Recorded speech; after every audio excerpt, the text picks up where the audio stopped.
Krishti u ngjall.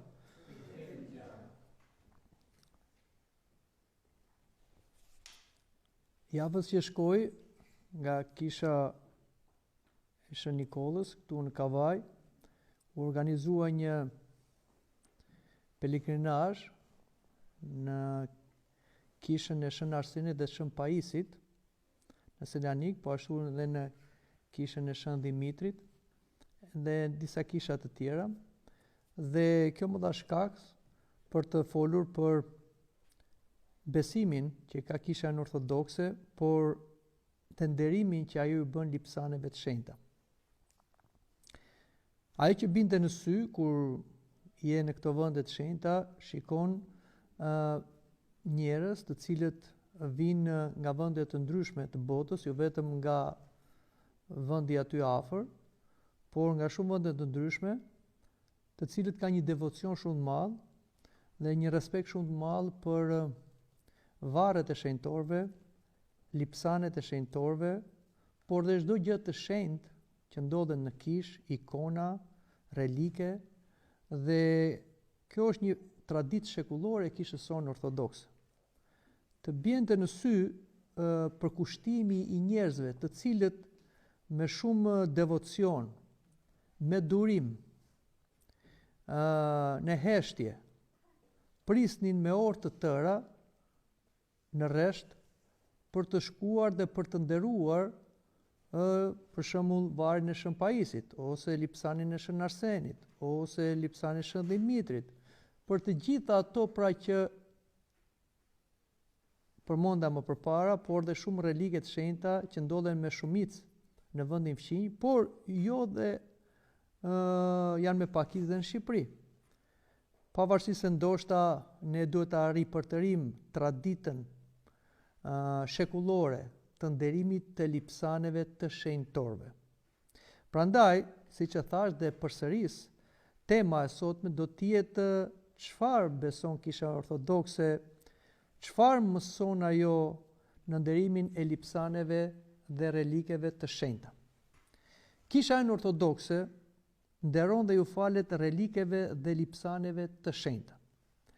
Lipsanet e shenjta janë eshtrat e shenjtorëve ose trupat e shenjtorëve, po ashtu dhe reliket që janë pjesë që shenjtorët kanë mbajtur në jetën e tyre ose që gjenden pranë eshtrave të tyre, mund të jenë rroba, mund të jenë objekte, kryqe e shumë gjëra tjera, të cilat qëndrojnë në kishat tona ortodokse dhe janë shkas që pelegrinë të shumë t'i vinë, t'i nderojnë, të përulen dhe t'i puthin. Ndoshta heterodoksët nuk arrin dot ta kuptojnë këtë përshpishmëri të ne të krishterëve ortodoks, ndoshta ata thonë që ata bëjnë veprime pagane, puthin eshtrat e të vdekurve ose nderojnë objekte, idhuj sipas tyre. Por le të flasim më qartë duke u mbështetur dhe në shkrimin e shenjtë dhe në traditën e shenjtë, edhe në thënjet dhe dëshmitë e shenjtorëve, se ne ortodoksët e kemi besimin e vërtet në çdo pikpamje, edhe kur bëhet fjalë për nderimin e lipsaneve dhe relikeve të shenjtorëve.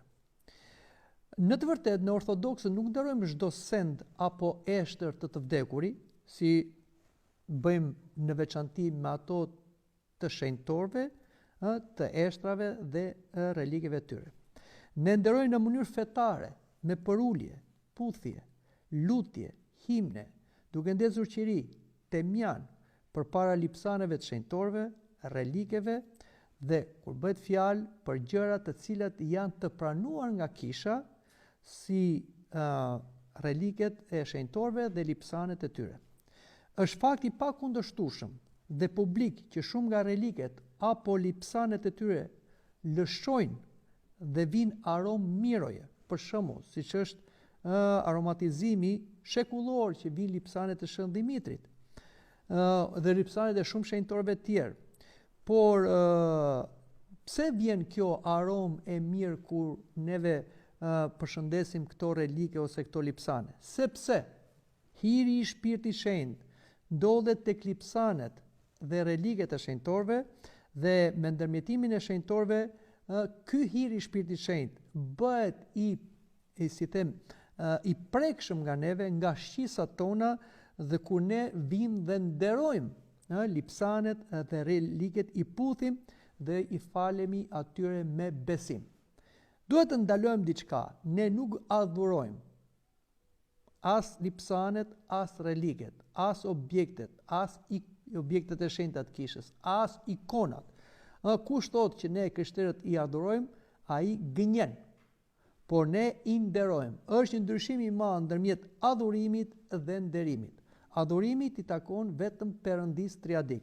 Nderimi i takon angjëve, i takon shenjtorëve, i takon dhe lipsaneve dhe relikeve të tyre. Deri më sot, në kishën tonë ortodokse ka lipsane, pra eshtra shenjtorësh, jo vetëm eshtra, por ka dhe trupa të paprishur. Kuptohet, jo të balsamosur, siç ka qenë një traditë e vjetër e lashtë, që kisha në ortodokse ku nuk e ka pranuar ta bëj tek trupat e besimtarve, aq më tepër të shenjtorëve.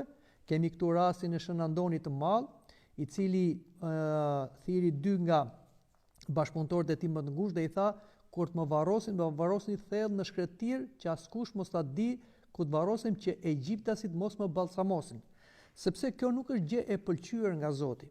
Por trupat e shenjtorëve kemi të paprishur, për shembull kemi këtu afër në Korfuz trupin e Shën Spiridonit, në shekullin e 4, kemi trupin e Shën Kristinës në Perëndim në Rom, shekulli 2, kemi të Shën Jerasimit, shekulli 16, në ishullin e Qefalonis, kemi të Shënjon Rusit, shekulli 18, që ndodhet në Evja.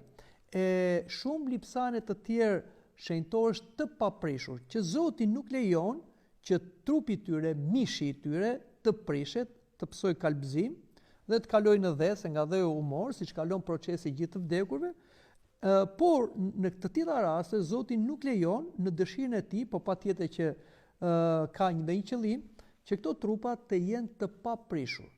Këto nuk vinë erë kufome, përkundrazi vinë aromë e hirit të Shpirtit Shenjtë, aromë miroje ose luleje, borziloku, dhe i rezistojnë kohës, nuk prishen. Është një shenjë për treguar nderimin e veçantë që ka bërë Perëndia këtyre shenjtorëve në virtuten e tyre, por edhe një shenjë që na ka bërë neve të gjallëve që besojmë në ngjalljen e të vdekurve. Pra, derisa Zoti nuk lejon që këto trupa të prishen, tregon se neve duhet të nderojmë trupat e shenjtorëve, lipsanet e eshtrat e tyre, sepse neve presim ngjalljen e të vdekurve, pra kur trupat në fillim të shenjtorëve do të bashkohen me shpirtat e tyre, pastaj të gjithë besimtarëve dhe të gjithë njerëzimit. Pra është një dëshmi që ngjallja e të vdekurve do ndodhi realisht, dhe ne e shikojmë dhe e prekim edhe kur shikojmë një lipsan shenjtori që është i paprishur. Pra, sipas doktrinës së kishës ortodokse, hiri i Krishtit nuk shenjtoron vetëm shpirtin e një besimtari, të cilët ne besimtarët e marrim të hir të Shpirtit Shenjtë kur pagëzohemi në emër të Atit, Birë dhe Shpirtit Shenjtë dhe mirosemi, por ky hiri i Shpirtit Shenjtë, kjo flak e hirit të Shpirtit Shenjtë kalon nëpërmjet sinergjisë, nëpërmjet besimit, asketizmit, pendimit, rrëfimit, kungimit, kreshmimit dhe çdo përpjekje që ne bëjmë në jetën shpirtërore dhe në virtut kalon edhe në trupa. Dhe ky quhet është procesi i ndriçimit, procesi i shenjtërimit dhe procesi i hyjnizimit. Kështu që ka pas raste që për së gjalli trupat e disa shenjtorëve, edhe kur ata kishin shpirtin në trupin e tyre, rrezatonin ose tregonin veti të mbi natyrshme. Aq më tepër kjo ka ndodhur edhe mbas fjetës së tyre. Pra, kur shpirti është larguar nga trupi i tyre, hiri i Shpirtit Shenjtë, i cili buron nga Ati dhe dërgohet në botë nëpërmjet Krishtit me anë të mistereve të kishës, nuk largohet nga trupat e këtyre shenjtorëve. Kështu që kjo është arsyeja pse trupat e tyre nuk prishen, ose pse trupat e tyre ose lipsanet e shtatë e tyre lëshojnë mirë ose vaj të shenjtë, ose kur i puthim ato bëjnë mrekulli, transmetojnë hirin e Shpirtit Shenjtë. Nuk duhet na çudis kjo gjë, pra nuk është një shpikje e traditës ortodokse, por gjendet në Shkrimin e Shenjtë. Për shembull, tek Shkrimi i Shenjtë në letrën e parë drejtuar Korintasve, kapitulli 6, vargu 19 na thuhet në fjalët e apostullit Pavlit: "A nuk e dini se trupi juaj është tempulli i Shpirtit Shenjtë?" Pra, ashtu si në këtë kishë ku jemi këtu, qëndron Shpirti i Shenjtë dhe çdo gjë këtu është e shenjtëruar, ashtu është dhe trupi ynë. Perëndia nuk qëndron në shtëpi prej guri. Këtë shtëpi prej guri, këtë kishë, ne nuk ja kemi bërë as shën e premtes, se është e pastre, as Zotit patjetër që nuk është i pastre, sepse qielli është froni ku Zoti ulet dhe toka është vendi ku ai vendos këmbët, pra na thuhet në psalme dhe në Shkrimin e Shenjtë. Por ne kemi ndërtuar këtë për veten tonë, që të kemi një çati, që të mblidhemi në këtë vend dhe të bëjmë lutje dhe shërbesa. Por çështja është se Perëndia nuk rri në shtëpi prej guri, rri në zemrat e besimtarëve. Kështu që trupi ynë është tempulli i Shpirtit Shenjtë, është shenjtëruar. Prandaj dhe të krishterët e parë quheshin të shenjtë, siç na thotë në letrat e apostujve, përshëndetni shenjtorët. Më vonë, termin shenjtor kisha e përdori për disa besimtarë të veçantë, të cilët bën përpjekje të veçanta për të qenë shembull frymëzimi, por të gjithë jemi thirrur për të bërë shenjtor dhe të gjithë kemi pjesëmarrje në shenjtëri, sepse kemi marrë hirin e Shpirtit të Shenjtë në misterin e pagëzimit. Dhe nuk duhet të harroni se atë çfarë kemi marrë në pagëzim duhet ta vëmë në shërbim të jetës sonë gjatë gjithë kohës sonë deri në fund të jetës. Nuk do marrim më shumë se ajo që kemi marrë në pagëzim. Por çështja është, jo të gjithë besimtarët janë konseguent ose janë serioz me besimin dhe bëjnë atë që quhet sinergji ndërmjet bashkëpunimit të hirit dhe përpjekjes njerëzore, që ky hir i Shpirtit Shenjtë, ky thesar i paqmueshëm të shenjtërojë jo vetëm mendjen, shpirtin, por edhe trupin. Prandaj, ka disa që çojnë shenjtërimin deri në fund dhe te kalojnë në theosis, pra bëhen si Zoti, marrin fuqi të mbinatyrshme, edhe për sigjalli ka disa që e lënë këtë proces për gjysmë ose nuk e përfundojnë. Prandaj, jo se Perëndia te dikush ka dhënë më shumë dhe te dikush më pak. Të gjithë na ka dhënë njësoj kur jemi pagëzuar në emër të Atit, Birit dhe Shpirtit Shenjtë dhe jemi mirosur. Çështja është sa ne e kemi vënë në punë këtë thesar.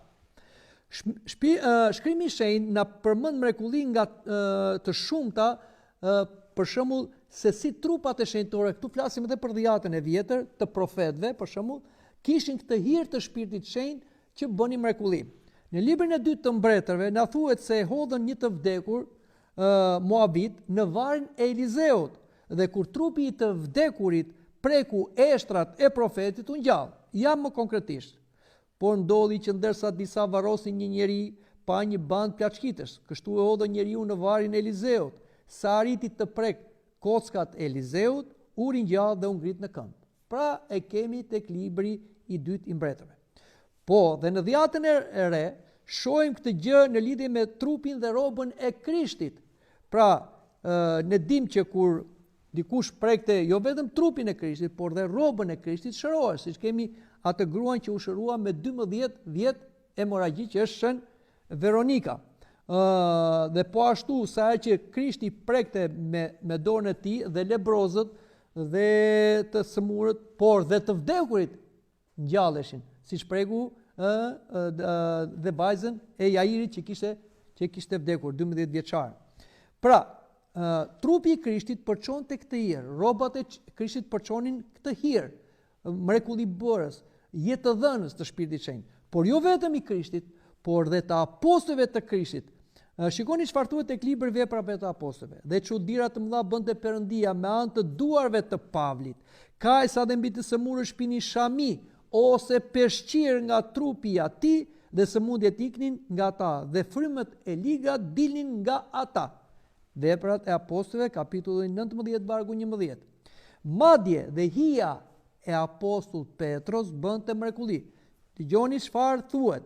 Dhe shumë shenja dhe mrekulli bëheshin në mes të popullit nëpërmjet duarve të apostujve. Të gjithë me një mendje të vetme mblidheshin në portikun e Solomonit dhe asnjëri nga të tjerë nuk guxonte të bashkohej me ta, por populli i lartësonte. Kështu Zoti shtoi një numër gjithnjë më të madh besimtarësh, turma burrash dhe grash, aq sa binin të sëmurën në sheshe, i vinin në shtretër e në shtroja, që kur kalonte Pietri, të paktën hija e tij të mbulonte ndonjë nga ata. A kuptoni? Shën Grigor Pallamaj, shenjtor shumë i madh i shekullit të 14 na thot: u falemi lipsaneve të shenjta, sepse nuk u është hequr nga ata fuqia shenjtëruese, ashtu sikur nuk u largua hynizimi nga trupi i Zotit gjatë 3 ditëve të vdekjes së tij. Ne dimë që Zoti Jezu Krisht vdiq si njeri dhe trupi i tij u varros, por vdekja dhe gjithë procesi i prishjes nuk kishte fuqi tek trupi i Krishtit, sepse trupi i Krishtit ishte i shenjtëruar nga vetë shpirti i Krishtit, shpirti i Krishtit. Kështu që edhe shenjtorët të cilët janë bashkuar me Krishtin, janë bërë krishtër nëpërmjet pagëzimit dhe mirësjes, që quhet krezmim, na krishterizon, na bën krishtër, atëre edhe trupi i këtyre njerëzve që u shenjtëruan si Krishti nuk pson prishje ose jep shenja të mbi natyrshme, që si thash janë aroma, miroja që del, ose dhe trupat nuk prishen. Prandaj, kjo forcë shenjtëruese e tyre është si pasojë, si thash, e lidhjes së shenjtorëve me Krishtin dhe trupin e tij të shenjtë. Çfarë tha Zoti? Kusha mishin tim dhe pi gjakun tim mbetet në mua dhe unë në të. Prandaj, kungata hyjnore është misteri më i madh i kishës dhe nuk mund shkohet më larg se ky mister. Si thot dëshën Nikola Kavasila, dhe çfarë ndodh?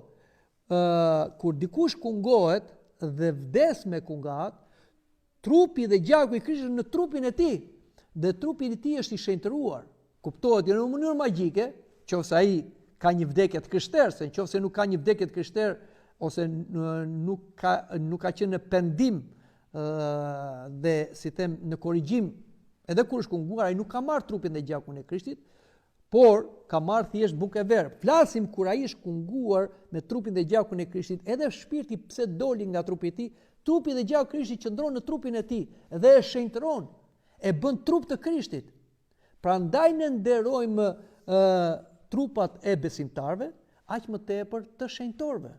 Pra bëjmë ato shërbesat fetare dhe e puthim atë kufomën dhe japim përshëndetjen, sepse ai nuk është një trup i zakonshëm, është një lipsan. Aq më tepër kur ai ka qenë një shenjtor. Kështu që Kisha ortodokse, misterin e fundit që jep nuk është vajimi, siç jepet për shembull në kishën e Perëndimit romano-katolike, por misteri i fundit që jep Kisha ortodokse është kungata hyjnore.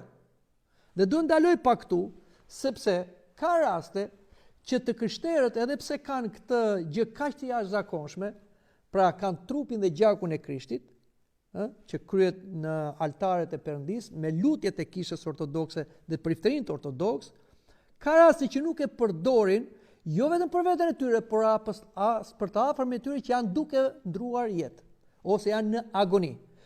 Dhe kanë frikë se po të kungohen, mund të vdes. Po ku ka gjë më të madhe, sepse ti të kesh një vdekje me Krishtin, i kunguar me Krishtin. Prandaj, është detyrim shpirtëror, moral, për të afërmit tanë, kur ata nuk mundet do të shkojnë në kishë, ose janë në mjet jetës dhe vdekjes, të shkojmë në kishë, të thrasim priftin dhe të vit ta kungoj të afërmin tonë, ose dhe veten tonë, kur na vi ora. Kjo është vdekja e krishterë. Pra pendohesh, rrëfesh, kungohesh dhe shkon me Krishtin. Dhe kështu edhe shpirti është bashkuar me Krishtin, por dhe trupi yt, dhe gjaku yt është bashkuar me trupin dhe gjakun e Krishtit dhe kthehet në lipsan, në gjë të veçantë, në gjë të shenjtëruar. Shën Simeon, theologu i ri, shekulli i 10, na thotë këto: shpirti që u bë i dëm për të marrë hirin detyrimisht shenjtëron gjithë trupin brenda pjesës së cilës gjendet. Kështu hiri hyjnor, siç shenjtëron shpirtin, shenjtëron dhe trupin. Kur shpirti shkëputet nga trupi, gjendet me gjithë hyjnizimin, domethënë hirin hyjnor, që do të thotë, siç tham, ne jemi tempulli i Perëndis, që do thotë Perëndia banon tek ne, po jo vetëm në mendjen tonë, në psiqikën tonë dhe në shpirtin tonë, po banon dhe në trupin tonë. Prandaj, si thot apostulli Pavli, a nuk e dini ju që gjymtyrët tuaja janë gjymtyrët e Krishtit? Ne jemi gjymtyrë të Krishtit. Si të marrun gjymtyrën e Krishtit të ta bëjnë gjymtyrë lavirësie? Pra të bëjmë mëkat, kurvërie, tradhtie bashkëtorë, vjedhje e tjera, larg qoftë. Kështu që ne nuk kemi njerëz të zakonshëm, ne të krishterët flas. Po ne jemi gjymtyrë të trupit të Krishtit. Edhe për së gjalli, por dhe për së vdekuri, sepse vërtet shpirti ynë do të largohet nga trupi sipas procesit të vdekjes që ka lejuar Perëndia nga mëkati sogjushor, por ne do kalojmë edhe nga procesi i ngjalljes. Deri në ngjalljen trupat tan duhet të nderohen, të varrosen dhe të nderohen, dhe të ruhen. Prandaj sakrilegj të çnderosh varrezat ose të mos kesh respekt për eshtrat e të fjeturve, sepse ata nuk janë thjesht eshtra njerëzish, por aty mund të ketë besimtar, mund të ketë krishter, sidomos flasim dhe në për kisha, siç është dhe këtu në shën e premte, janë eshtra të shenjtëruara. Dhe duhet kemi shumë respekt kur jemi afër tyre, kur kalojmë e tjera. Sepse shpirti i shenjtë banon aty. Trupi i shenjtorëve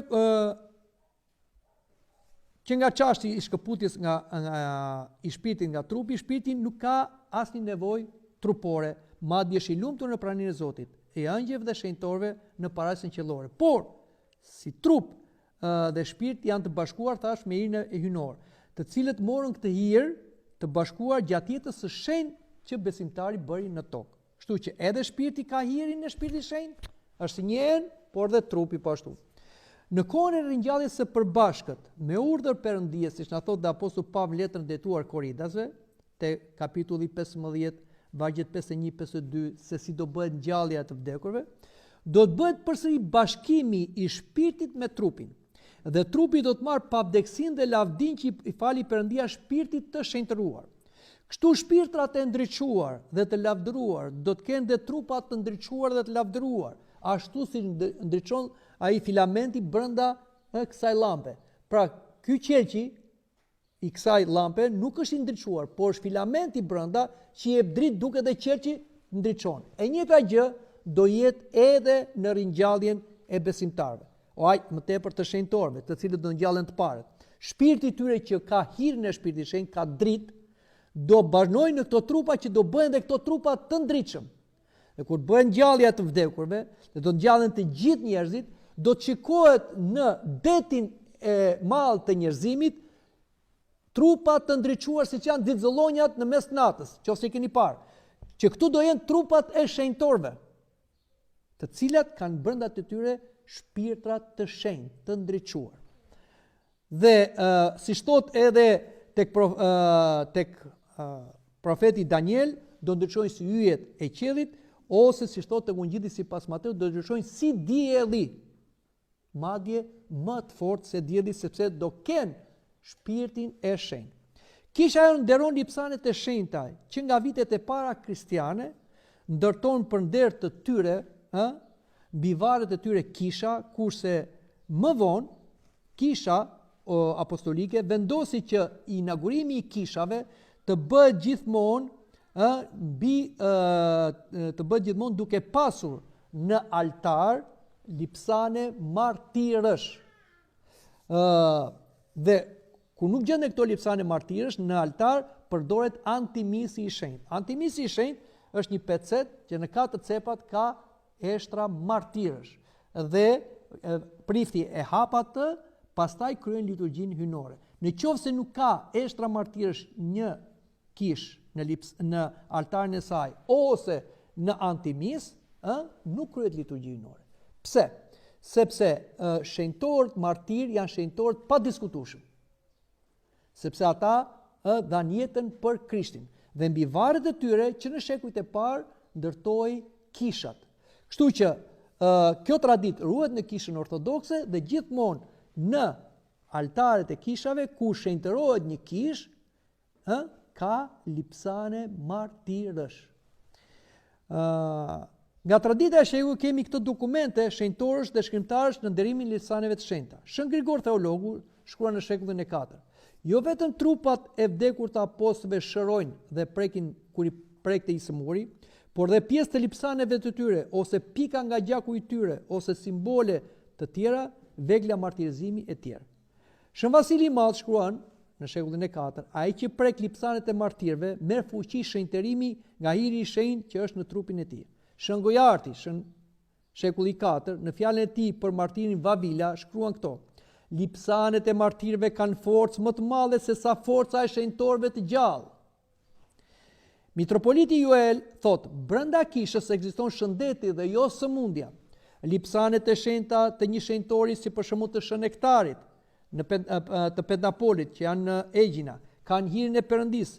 Edhe rrobat e një shenjtori dhe ikonat e tërshenjtës të japin shëndet dhe jo sëmundje, si ikona e tërshenjtës në Tino për shembull, e tërshenjtës Sumeles, dhe përmend disa ikona që ndodhen në Greqi. Gjithashtu dhe në dhjetën e vjetër kemi shembuj të ringjalljes me objektet e shenjta. Varet nga nevoja që ka dikush dhe objektet e shenjta na shohin mendërisht, psikologjikisht ose fizikisht. Lipsanet e shenjta shenjtorëve kanë hirin e Perëndisë dhe nuk japin sëmundje. Prandaj, ashtu si të një ikonë, ne nuk duhet të afrohemi me vështirësi, duke pasur mendimin se dikush tjetër e ka puthur përpara nesh, sepse ikona nuk është thjesht ajo që ne shikojmë druri ose materiali, ngjyrat e diçka tjetër, por është imazhi i shenjtë që është caktuar Zotit Isu Krishtit ose ylinces ose ëngjëve shenjtorëve. Dhe hiri që është tek Zoti si njeri, tek Zoti njeri, hiri i Shpirtit Shenjtë, po ashtu te ylincja, hir plotë, po ashtu te ëngjëj dhe shenjtor, është dhe te ikona. Kështu që ti kur puth një ikonë, nuk transmetohet asnjë lloj sëmundje, sepse je duke puthur personin që paraqet ikona.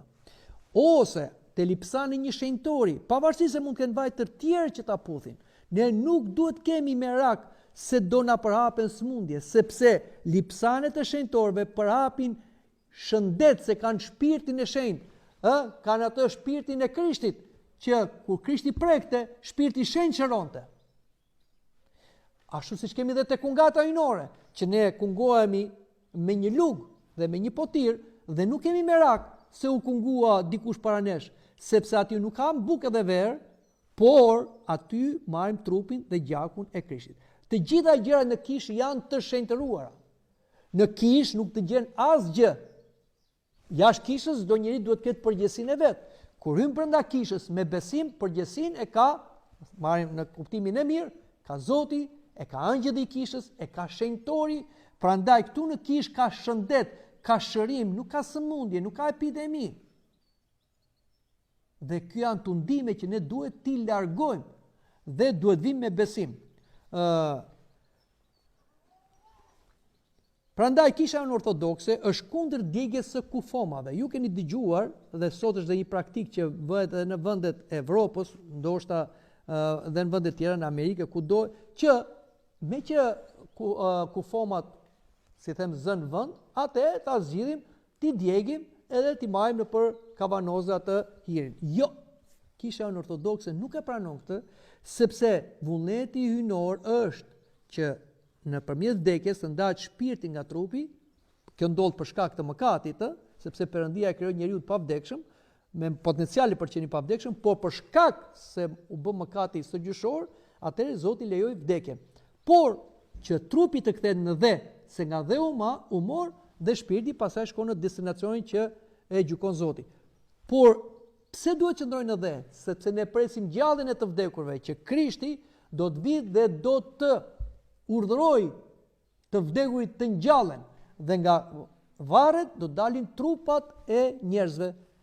Patjetër, ata që kanë bërë një jetë në Krishtin, në Zotin, do të jenë në ngjallje jete, ata që nuk e kanë besuar Zotin ose kanë vdekur në mëkate, në ngjallje mundim. Kështu që kisha ortodokse është kundër sakrilegji të djegjes së trupit, sepse djegja e trupit është fyerje, do me thënë, pse i dignin më përpara paganët trupat, ose i djegin budistët, duke e parë trupin burgun e shpirtit, duke e parë trupin si një vend ku mund të futen shpirtra të këqij, ose që shpirti mos të vitë hyj prapë në atë trup tjetër, por të marrë një trup të ri. Pra ata ka një mendim krejt të gabuar, kështu që për të zhdukur burgun e shpirtit, ose për zhdukur të gjitha rikarnacionet që ata mendojnë, se mund ndodhi me kufomat, i djegin trupat. Jo. Pra, aq më tepër ku neve besojmë se trupat tajnë në tempull të Shpirtit Shenjtë. Mund ta djegësh një kish, është një sakrilegj. Mund të djegësh një trup besimtari, është një sakrilegj. Ai duhet varroset dhe të kalojë në procesin që ka lejuar Perëndia deri me shpresën e ngjalljes. Prandaj, jo vetëm lipsanet e shenjtorëve, por edhe reliket e tyre bëjnë mrekulli. Kush janë? Janë rrobat, janë kryqi që kanë mbajtur, janë zinxhirët, janë mjetet e torturave. Të gjitha këto Kisha Ortodokse i ka ruajtur dhe i nderon. Për shembull, siç kemi nderimin e vargojve të apostullit Petros, edhe të shenjtorëve të tjerë, të cilat bëjnë mrekulli, sepse transmetojnë hirin e Shpirtit të Shenjtë. Hiri i pakrijuar i Perëndis i mbush shpirtin e pastruar të shenjtorëve, vërshon edhe mbi trupat e tyre nga trupi shkon te veshja, nga veshje tek hija dhe tek reliket dhe kështu bëhen mrekulli. Kështu në Veprat e Apostujve lexojmë dhe këtë në lidhje si thash me apostull Petron, që njerëzit çonin si them të sëmurët që jo vetëm t'i prekt apostull Petro, por dhe hija e tyre. Të gjitha këto i themi se tradita jone krishterë ortodokse shekullore në nderimin e varreve të shenjtorëve, e puthjes së lipsaneve të shenjta, relikeve të shenjta, ikonave të shenjta, nuk është diçka njerëzore ose e marrë nga paganizmi. Por është një traditë e kulluar që vjen nga shkrimi i shenjtë, nga dhjata e vjetër dhe dhjata e re dhe nga tradita shekullore ortodokse. Prandaj ne do të vazhdojmë nderimin e shenjtorëve, sepse ku nderojmë shenjtorin ne lavdërojmë Zotin dhe jo vetëm emrin e shenjtorit, jo vetëm ikonën e shenjtorit, por dhe lipsanin e shenjtorit, sepse kështu po nderojmë po ashtu shenjtorin dhe Perëndin që i shenjtëroi këta njerëz dhe shenjtëroi jo vetëm shpirtrat, por dhe trupat e tyre të cilat u kthyen në mbartëse të hirit të Shpirtit të Shenjtë, por dhe në klinika shpirtërore, në për spitale shpirtërore. Sot njerëzit kërkojnë të gjejnë ilaçe mrekullibërse për shëruar sëmundjet vdekjepruese, që janë këto sëmundjet e shekullit, kancerat, këto sëmundjet epidemitë të gjitha. Por ne të krishterë ortodoksi kemi këto për shekujsh. Çështja është na mungon besa. Pra na është paksuar besa. Dhe duke paksuar besa, ne në vend që t'i afrohemi kishës me të gjithë pasurinë që ka ajo, me gjithë hirin që ka ajo, me gjithë medikamentet dhe ilaçet e hirit të Shpirtit të Shenjtë që ka kisha, ne i bjem gjatë. Pra, shkojmë në fillim i falemi mjekut, si themi i nështrohemi terapisë mjekësore, që në vetvete nuk është e keqe, por kur është qëllim në vetvete dhe kur bëhet primare, patjetër që ajo është një idhull dhe nuk ka funksion. Në fillim do të shkojmë te Perëndia, që është mjeku i mjekëve, do të shkojmë te kisha, që është spitali, që shëron çdo sëmundje në legat, do të marrim misteret e kishës, që shërojnë çdo sëmundje në popull, dhe pastaj nëse Perëndia lejon për shkak të egoizmit ton, për shkak të krenarisë son, ose se duhet të vuajmë pasojat e një mëkati dhe duhet të kalojmë një terapi më të gjatë mjekësore, do t'i nështrohemi. Por edhe kur shkojmë te mjeku, do shkojmë duke bërë një urat, një lutje, dhe jo ta shikojmë mjeku si Perëndi, dhe kur nuk na del mjeku Perëndi, atëherë kthehemi tek Perëndia. Kjo është rruga e gjatë që e ndjekin njerëzit. Po ne besimtarët, jo. Dhe e fundi që duhet them, duhet kemi respekt për nderimin e shenjtorëve. Thash, isha bashkë me atë grupin që bën atë pelegrinazh dhe më bëri përshtypje respekti i madh i njerëzve. Që rinin me orë të tëra, 4 orë, 5 orë në këmbë, mos më shumë, në vende tjera më ka thënë rinë nga 12 orë, për të nderuar lipsanin e një shenjtori. Dhe kjo nuk bëhet në kuptimin e marrëzisë, po e besimit. Ata njerëz vërtet besojnë se është një gjë jashtëzakonshme e madhe që nuk mund ta marrin në vend tjetër. Prandaj, si them, nuk lodhen duke qëndruar, po qëndrojnë me besim, me durim dhe japin derimin e dur një shenjtori. Një shenjtor është një thesar, është një energji atomike në një vend e pashtershme. Prandaj ne i nderojmë shenjtorët. Dhe shenjtori nuk ka vetëm jashtë, ka edhe në Shqipëri. Dhe këtu Shën e Premtja është një shenjtore jashtëzakonshme. Ka një hir të jashtëzakonshëm. Ka 3 kurora: vigjerin, oshënarin, apostullimin dhe martirizimin. A e kuptoni? Është një shenjtori që Shën Kozma e thot 100% e mbushur me shpirtin e shenjtë. Ajo që jep 100% që tha Zoti, që fara u mboll dhe dha 100%. Pra, është një vend pelegrinazhi që siç pas traditës çdo të enjte këtu duhet vi jo vetëm besimtarët ortodoks kavajës, por edhe të tjerët që nuk janë. Dhe nuk do ta lëmë këtë traditë. Shenjtorë nuk u mbasin ku ne nuk vim dhe i nderojmë. Por ne u mbasim. Mbetemi pa miq tan, mbetemi pa mjekët tan, mbetemi pa ilaçet tona mrekullibërse dhe rendim pastaj në përbot me vuajtje, me argjime, me dhimbje dhe, si them, ja bëjmë vetes son. Kështu që ne ta ruajmë këtë traditë, të nderojmë pa ndrojtje lipsanet, trupat e shenjtorëve, se nuk janë kufoma, po janë lipsanet të shenjta, reliket e shenjta, ikonat e shenjta, me respekt.